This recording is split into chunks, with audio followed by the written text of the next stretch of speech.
Alors après, quand j'ai eu passé mon CAP, il m'a dit non, tu choisis, tu vas rentrer, tu vas travailler pour les Allemands ou alors tu rentres dans la clandestinité. Alors j'ai choisi, je rentrais dans la clandestinité. Qu'est-ce que cela voulait dire, rentrer dans la clandestinité? Le maquis alors, fallait plus que je meure chez mes parents, fallait que je parte.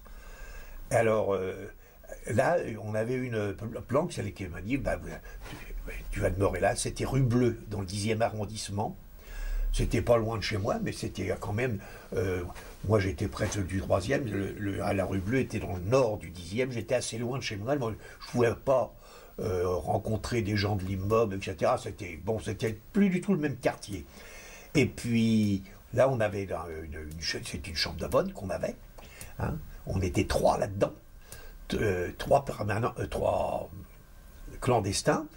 Et ils ont commencé à nous faire des coups de main et on a fait des rentres. Hein. Moi j'ai un rendez-vous, on ne pouvait pas sauter un rendez-vous, c'était difficile. On avait ce qu'on appelle le repêchage, mais c'était dur. Quand on avait perdu un rendez-vous, on pouvait être coupé de l'organisation.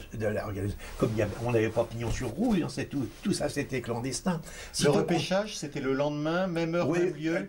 Non, en général, c'était d'autres combines, parce que hein, bien souvent, si on avait loupé un rendez-vous, c'était un tel jour, ça dépend des conventions, à 10h, à tel endroit, hein, pendant 3 jours de suite, puis après c'était fini, on coupait, c'était qu'il était arrêté, hein, si il est vraiment...